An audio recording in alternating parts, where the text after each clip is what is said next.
여러분, 세상에 그 어울리지 않는 조합과 어울리는 조합이 있습니다. 우리 음식에도 어울리는 조합이 있습니다. 여러분, 피자를 먹을 때는 뭐가 어울리죠? 콜라가 어울리죠. 예. 피클. 돼지 삼겹살에 뭐가 어울리죠? 새우젓이 어울리죠. 예. 추어탕에는 옆집에 추어탕인데 뭐가 어울리죠? 들깨가루가 있어야 되죠. 피자에는 커피가 안 어울립니다, 여러분. 피자에 커피 마시면 안 돼요. 사람도 마찬가지입니다. 우리가 왕과 거지가 어울리는 조합이 아닙니다. 근데 오늘 우리는 한 사람을 보게 되는데 그가 국무총리이면서 또 동시에 그가 노예였던 사람이 있습니다. 그의 이름은 바로 요셉입니다. 오늘부터 저와 함께 한 4주간 우리가 이 요셉을 보게 될 것입니다. 이제 하나님께서 이제 야곱의 시대를 이제 마감하시고 요셉의 시대로 들어오게 하셨습니다. 그 야곱의 12아들 중에서 11번째 아들인 이 요셉이 어떻게 그가 인생이 진행되는지를 앞으로 이제 이 창세기 37장부터 계속해서 나오게 됩니다. 12명의 아들 중에서 11번째 아들이 바로 이 요셉이었습니다. 근데 이 11번째 아들이었지만 사실은 이 집은 굉장히 복잡한 가계도를 갖고 있습니다. 이 야곱이 4명의 부인이 있었지 않습니까? 그 중에 제일 사랑했던 부인이 라헬인데 라헬이 2명의 아들을 낳았습니다. 바로 이 한 사람 요셉과 그리고 마지막에 베냐민이라고 하다가 이 베냐민을 낳다가 라헬은 죽었습니다. 그러니까 이 아버지 이 야곱은 가장 사랑하던 이 부인의 아들이니까 요셉을 그렇게 좋아했나 봐요. 12명의 아들 중에서 이 요셉을 그렇게 사랑하다 보니까 나머지 11명의 아들들이 어떻게 되겠습니까? 다 싫어하겠죠. 근데 더 싫어하도록 이 아버지가 이 참 이런 것을 잘 모르고 이 아들에게 또 채색 옷, 즉 컬러풀한 옷을 또 사준 겁니다. 그러니 이거 옷을 볼 때마다 이 아들들이 너무 싫어하는 겁니다. 거기다가 더 나아가서 이 요셉이 형들이 하는 얘기를 잘 듣고 있다가 나쁜 얘기만 하면 아버지한테 쪼르륵 달려가서 얘기합니다. 자, 여러분, 12명의 아들 중에서 이 11명의 아들이 이 요셉을 싫어하겠습니까? 안 싫어하겠습니까? 너무 싫어하죠. 우리 주일학교식으로 해요. 이제 계속 이렇게 너무 싫어하죠. 근데 문제는 뭐냐면 하나님이 이 요셉을 선택하셨다는 겁니다. 희한하죠. 너무너무 다 싫어하는데 하나님은 이 요셉을 선택하셨다는 거예요. 왜? 어떻게 할 수 있느냐? 요셉이 꿈을 꿉니다. 2번의 꿈을 꿉니다. 하나는 곡식을 다 거뒀는데 그 요셉이 묶은 이 곡식 단이 가운데 쓰고 나머지 단들이 요셉에게 절을 하는 꿈을 꿉니다. 또 한 번 꿈을 꿨는데 해와 달과 별이 11별이 요셉의 별에게 절을 하는 겁니다. 자, 이걸 보니 누가 봐도 이거는 요셉이 왕이 되고 가운데 쓰고 나머지는 사람들은 다 거기다 절한다는 그런 꿈이에요. 자, 이런 꿈을 꾸고 있으니 얼마나 좀 그렇습니까? 그러니까 이 형들이 일을 가는 거는 아마 당연한 것 같습니다. 다음 사건이 이제 벌어질 때까지 우리가 이 형들이 얼마나 이 부글부글 끓는지를 알 수가 있습니다. 우리가 읽지는 않았지만 이제 그 다음 사건들이 나옵니다. 요셉이 그 형들이 이제 양을 치러 다 떠나니까 그 아버지 야곱이 이 요셉에게 야, 너 형 찾아러 한번 가봐라 해가지고 찾으러 갔는데 이 양 치는 건 뭐 하루에 치는 게 아닌 것 같아요. 어떨 때 멀리 가면 뭐 한 달도 걸리고 몇 달이 걸리니까 안 돌아오니까 양을 치러 간 형들을 찾으러 갔습니다. 세겜에 갔습니다. 없습니다. 도단에 갔습니다. 도단에서 보니까 거기서 형들을 만났습니다. 자, 근데 문제는 여기서입니다. 형들이 멀리서 오는 걸 보면서 요셉을 보면서 이렇게 얘기를 합니다. 자, 여러분 주셨던 성경에 나와 있는 주보에 나와 있는 우리 북한 성경으로 19절에서 20절 한번 읽어봅시다. 37장 19절에서 20절입니다. 같이 한번 읽어보겠습니다. 19절 20절 시작. 야, 꿈쟁이가 우는구나. 저 녀석을 죽여 아무 구덩이에나 쳐놓고는 들짐승들이 잡았다 먹었다고 하자. 그리고 그 꿈이 어떻게 되어가는가 보자. 자, 이거 보시면 재밌습니다. 멀리서 딱 보자마자 형들이 이 동생을 죽이려고 합니다.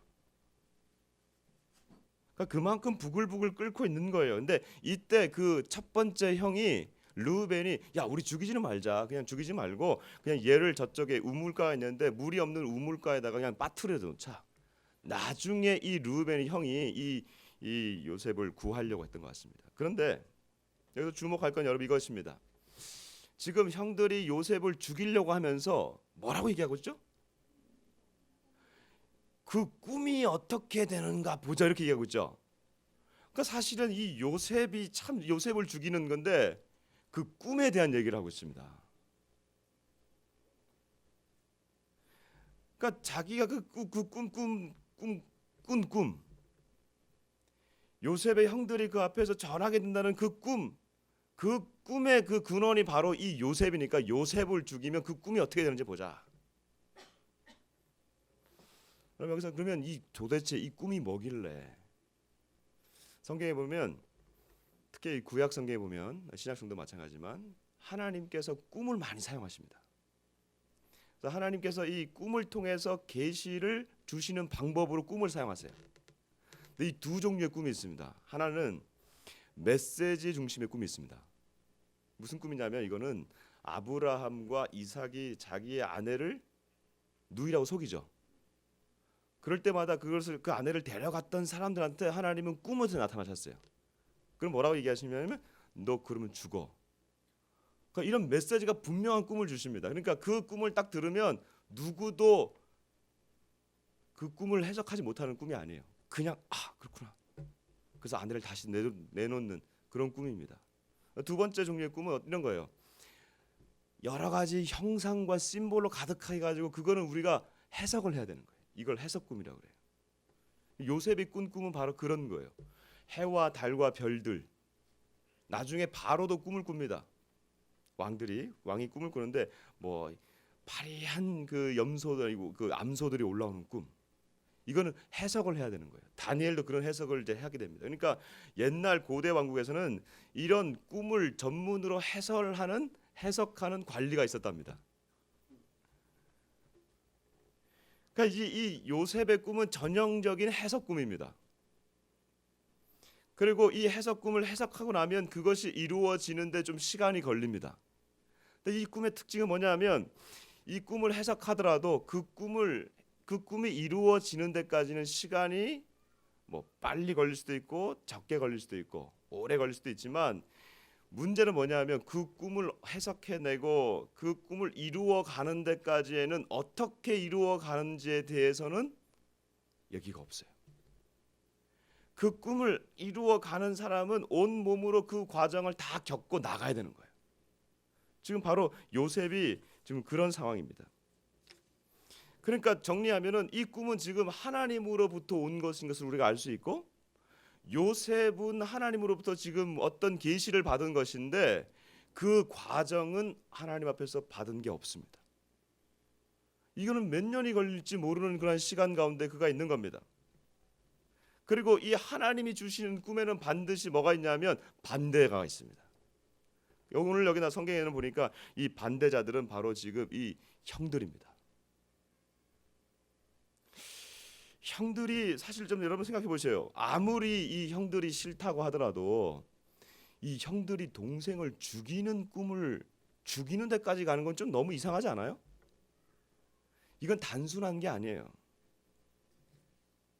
여러분 지금 요셉은 하나님의 꿈을 꾸고 있는데 그 반대를 형들로부터 아주 극심하게 지금 받고 있는 것입니다. 자, 그러면 저는 이제부터 두 가지로 이 요셉이 어떤 단계를 거치는지에 대해서 좀 보도록 하겠습니다. 이곳으로 팔려가서 그곳에서 지금 노예가 되어버린 요셉. 노예는 지금 아무런 신분도 없습니다. 아무런 권리도 없습니다. 근데 그곳에서 팔려갔는데 희한한 일이 있습니다. 여러분 39장 한번 읽어보겠습니다. 39장 1절에서 3절 같이 한번 읽어봅시다. 1절부터 33절까지 우리 북한 성경을 읽습니다. 시작. 요셉은 애굽으로 끌려 내려갔다. 그를 끌고 내려온 이스마엘 사람에게서 바로의 한 신하인 경호대장 애굽 사람 보디발이 그를 샀다. 그러나 요셉은 여호와께서 돌보아 주셨으므로 앞길이 열려 애굽 사람 주인 집의 한 식구처럼 되었다. 주인은 여호와께서 무엇이든지 여호와께서 잘되게 하신 것이다. 아멘. 그가 끌려 내려갔는데 그 꿈이 파괴되는 것 같은데 희한하게 지금 그가 끌려가서 팔려간 곳이 어디냐? 노예시장에 가서 팔려간 곳이 어디냐면 바로 애굽의 왕의 경호대장인 보디발의 집이었습니다. 오늘날로 말하면 청와대 경호실장의 집으로 들어간 겁니다. 뭔가 이루어지는 것 같지 않습니까? 그 꿈이 어떻게 되는지 보자라고 하면서 그를 팔아버렸는데 뭔가 이루어지는 것 같습니다. 근데 이 요셉이 17세의 나이로 그곳에 끌려가 가지고 봤더니 나중에 성경에 보니까 그가 아주 용모가 뛰어났다고 그랬습니다. 머리도 뛰어났던 것 같습니다. 잘생겼습니다.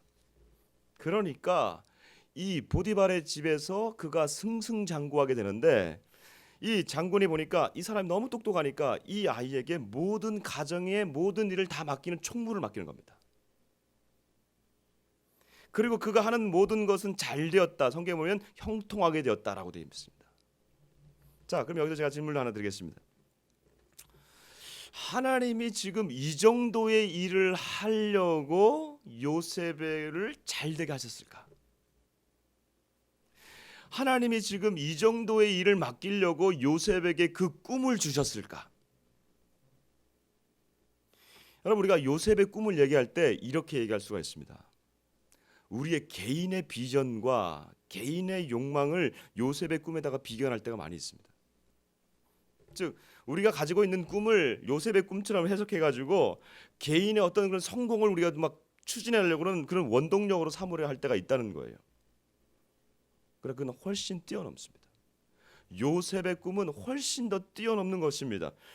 그가 나중에 그의 입으로 고백하지만 나를 하나님이 이곳으로 보낸 것은 하나님의 뜻이었다라고 하는 것을 그가 고백하게 되는 것을 봤을 때 절대로 요셉이 지금 이 보디발 장군의 집에 총무가 되려고 이곳에 온 건 아니라고 하는 겁니다.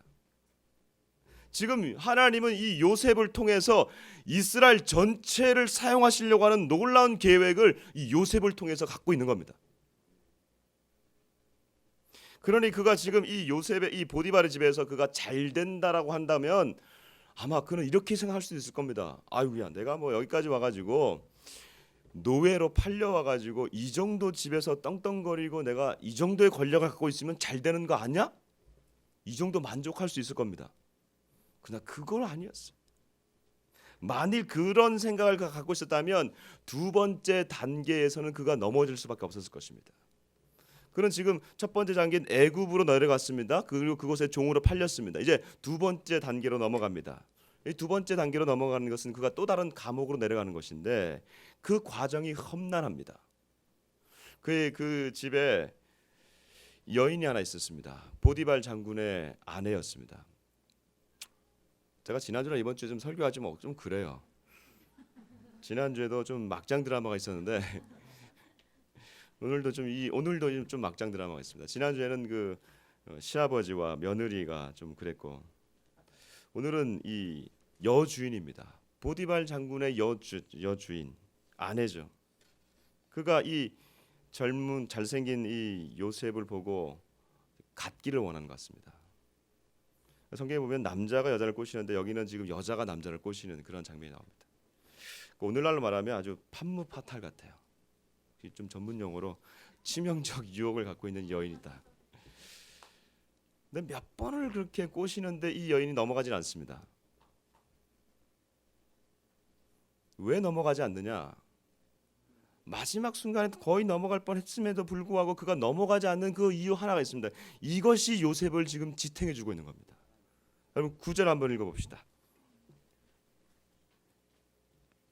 9절 한번 읽어봅니다. 시작. 이 집안에서 제가 그분보다 실권이 더 있습니다.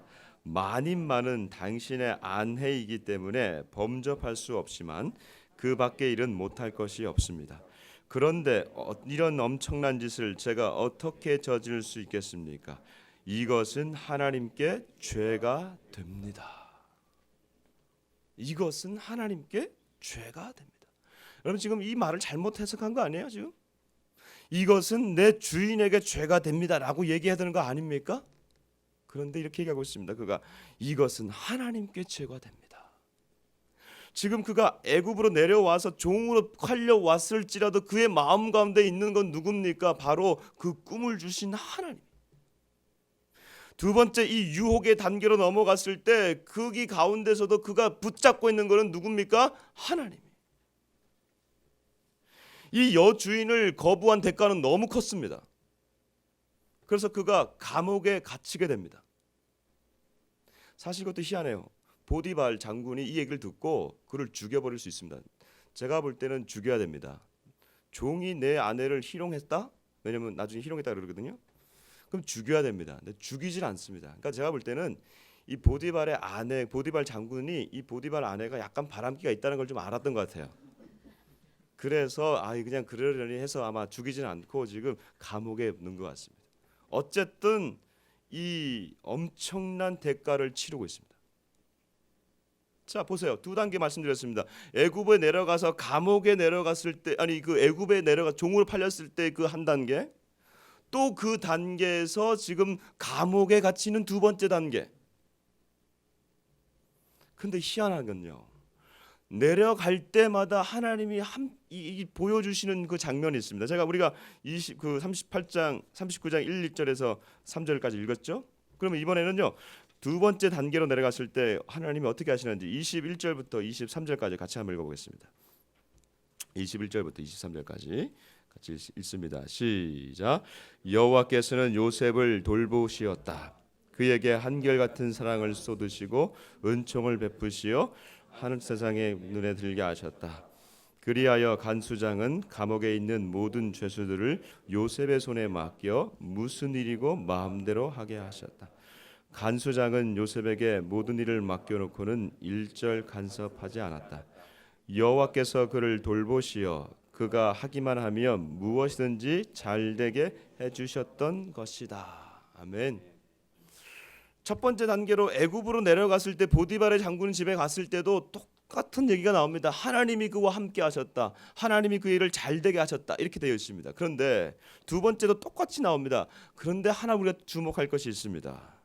21절에 보면 하나가 더 나옵니다. 그에게 한결같은 사랑을 쏟으시오. 하나가 더 나옵니다. 우리 한국 성경에는 인자를 더하시오, 이런 표현이 더 나옵니다. 무슨 말입니까? 한 단계 내려갈 때, 애굽으로 내려갈 때 하나님은 함께 하셨다는 그 표현에서 그 다음 단계인 감옥으로 내려갈 때에 하나님은 더 강하게 그와 함께 계심을 얘기해 주고 있는 겁니다. 여러분, 이게 재미있는 표현입니다. 그리고 실제적인 표현입니다. 요셉의 처지는 점점 어려워지는데, 어려워지면 질수록 하나님은 그와 더 함께 하고 계신다고 하는 겁니다. 은혜가 더 강하게 임하고 있다고 하는 것입니다. 왜 이런 현상이 일어날까요? 우리 삶에는 점점 어려워지는 삶들이 있습니다. 그래서 아마 시편 77편에 보면 이 시인의 고백이 여러분의 고백일 수도 있겠어요. 여러분 한번 잘 들어보세요. 밤에 부른 노래를 내가 기억하여 내 심령으로, 내가 내 마음으로 간구하기를 주께서 영원히 버리실까? 다시는 은혜를 베푸지 아니하실까? 그의 인자하심은 영원히 끝났는가? 그의 약속하심도 영구히 패하였는가? 하나님이 그가 베푸실 은혜를 잊으셨는가? 노하심으로 그가 베푸실 긍휼을 그치셨는가 하나이다. 우리의 삶은 점점 내려가는 그 삶 가운데 있는 사람들, 그래서 아마 이 지금 하나님도 나를 잊어버린 거 아닌가라고 하는 그런 마음이 드는 분들이 있을 수 있습니다.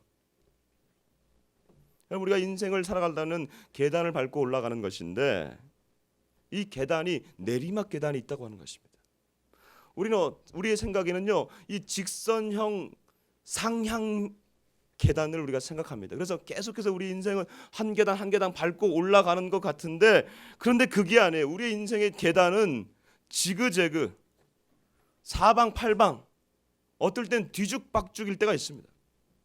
올라갈 때가 있는가 같으면 내려갈 때가 있고, 오늘 안 풀리는데 내일 풀리는 것 같기도 하고, 오늘은 풀리는 것 같은데 또 그 다음 날은 또 풀리지 않는 이런 인생의 계단을 우리가 걸어갈 때가 많이 있습니다. 그러나 이럴 때마다 우리가 요셉을 기억합니다. 그가 가진 꿈이 결코 폐하여지지 않았기 때문입니다. 그가 무슨 꿈을 가지고 있었습니까? 자신의 꿈이었다면 그 꿈은 폐해졌을 것입니다. 그러나 그 꿈은 하나님이 주신 꿈. 이 꿈은 바로 사명이라고 하는 것입니다. 그럼 우리가 어떻게 이 인생의 계단을 내려갈 때 이 하나님의 은혜를 맛볼 수 있을까요? 점점 더 내려가는데 하나님의 은혜는 점점 더 커진다. 이걸 우리가 우리 인생에서는 경험하지 못할 때가 많거든요. 아까 제가 이 얘기했던 이 시는 시편 77편에 나오는 시입니다. 이 시라고 하는 것이 중요합니다. 단순한 시가 아니라 시편에 나오는 이 시는 찬양입니다. 찬양으로 하나님 앞에 올려드리는 이 시편을 우리가 읽을 때에, 즉 내가 내 인생에 계속해서 내리막길로 우리가 내려가고 있을 때에, 그때에 우리의 입술을 벌려서 찬양을 해보십시오. 그 찬양이 내 영혼을 비집고 들어와서 내 안에 잃어버렸던 그 하나님의 약속을 다시금 끄집어내는 역할들을 하게 될 것입니다. 제가 유학하면서 제 인생에서도 굉장히 중요한 위기가 한 번 있었습니다. 석사 과정을 마칠 때가 아니라 바로 시작할 때였습니다. 2002년에 이제 유학을 가서 보스턴에서 이제 공부를 하고 석사 과정을 첫 번째 과정을 하는데, 첫 학기를 마치고 저는 보따리를 쌀 수도 있었습니다. 왜 그러냐면 그때 들었던 한 과목에 페이퍼를 하나 냈습니다. 여러분, 미국에서 이제 첫 번째 제가 공부를 하면서 이제 쓰다 보니까 페이퍼를 좀 잘못 쓴 거예요. 그러니까 이제 쉽게 말해서 이제 리포트라고 하죠. 한국에서는 리포트를 내는데, 과제를 내는데, 그 과제에 우리 한국 사람들은 그게 별로 이게 익숙하지 않은데, 과제를 낼 때마다 거기다가 뭘 내냐면 인용부호, 코테이션 마크라고 그러죠. 그거 철저합니다. 미국은 너무너무 철저해요. 제가 한 두세 문장을 그거를 인용을 하지 않았어요. 어떻게 됐을까요? 제가 그분의 이름을 아직도 잊어버리지 않고 있습니다. 닥터 시안파. 저를 부르더니 페이퍼를 딱 내놓더니 빨간 줄 딱 써놓더니, 이거 내가 점수 줄 수 없다. 그 순간 눈앞이 캄캄했습니다. 그 점수로만 끝나는 게 아니라 그 과목 자체가 점수가 나오지 않았습니다. 그럼 어떻게 될까요? 그 과목 자체가 F가 나온 거예요. 그냥 뭐 한 학기 하고 그냥 석사 과정 마치고 그냥 돌아올 거라면 저는 뭐 이게 괜찮은 겁니다. 그런데 한 과목을 F 맞으면 그 다음 상위 레벨인 박사 과정을 갈 수가 있을까요, 없을까요? 여러분, 점수 F 맞아가지고 절대 미국에 있는 대학을 갈 수가 없습니다. 그때 제 인생의 위기가 찾아왔어요. 아니 뭐 그냥 안 되면 그냥 돌아오면 되지. 그건 남의 얘기니까 그렇죠. 여러분 당해보세요. 당해보세요. 절대로 그냥 견딜 수가 없습니다. 유학 가려고 몇 년을 준비했고, 아내는 가지 말라고 하는 걸 제가 우겨서 갔는데 완전히 막혀버린 겁니다. 제가 있던 그 학교에 기도실이 있었어요. 기도실에 올라가서 밤새도록 울면서 기도했습니다. 제가 이렇게 설교하죠.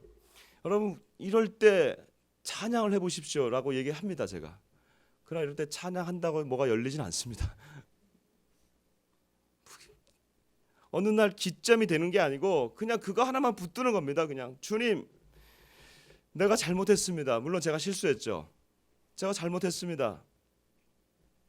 그러나 주님, 내가 이것 때문에 내가 실패하고 돌아간다면 적어도 제가 유학을 올 때 제 개인의 꿈으로 온 건 아닌 거 하나님도 아시지 않습니까? 제가 이 시대를 붙들고 제가 민족과 북한을 향해서 내가 뭔가를 해보려고 이 미국 땅에 왔는데, 만약 이것 때문에 내가 실패하고 돌아간다면 하나님, 그러면 내가 어떻게 돌아가겠습니까? 울면서 기도했습니다. 그리고 그 학기 그 F를 그냥 그대로 수용했습니다. 그리고 그 다음 학기 다시 그 과목을 재수강했습니다. 여러분, 당당하게 A를 받았습니다. 뭐 아멘도 아니에요. 열심히 노력했어요. 그러나 문제는 그 다음입니다.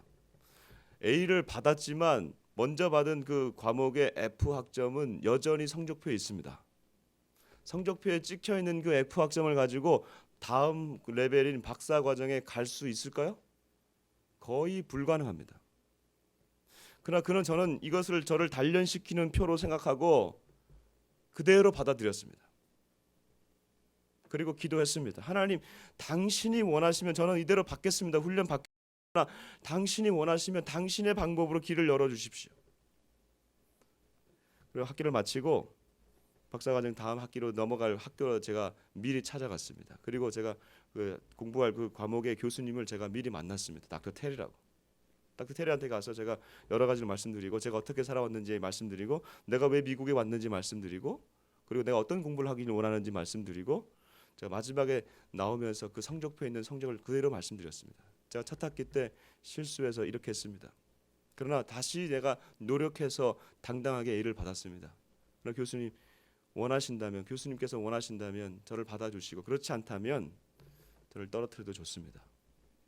그리고 돌아왔습니다. 그리고 그는 입학시험을 쳤습니다.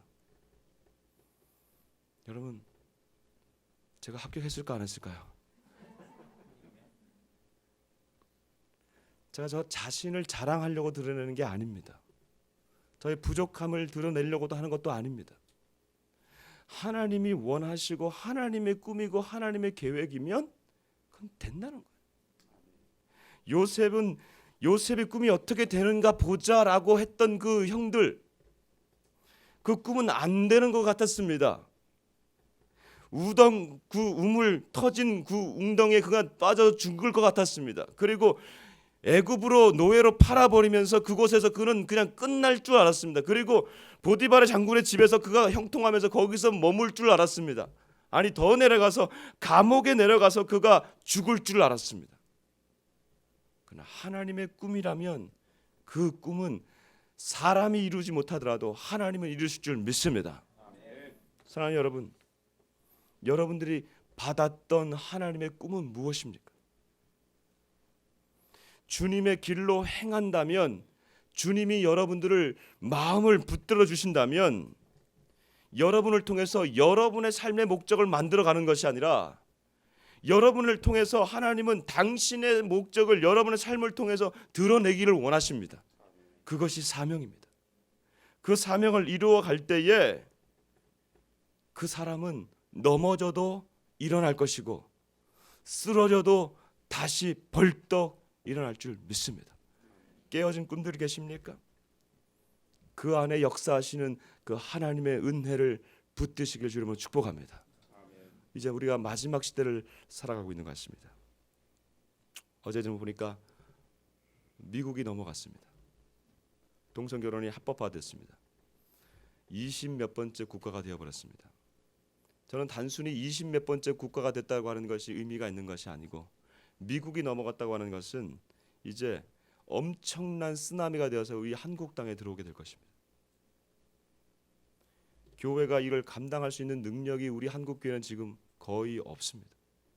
조만간 한국 사회도 이제 믿음이 무엇인지를 드러내야 되는 그러한 상황 가운데 우리가 직면하게 될 것입니다. 많은 배도의 자들이 일어나게 될 것입니다. 세계 전 현상에서 보게 될 것입니다.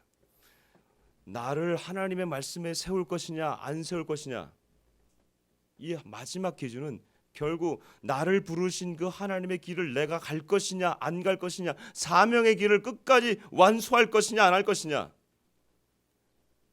이제 새로운 시대가 오고 있습니다. 저와 여러분, 오늘 요셉이 걸어갔던 이 길, 죽음의 길이었지만 하나님이 함께 하시면 그를 일으켜 세워주시는 것처럼 이 험악한 시대 가운데 저와 여러분 끝까지 사명의 길을 걸어가기를 주님으로 축복합니다.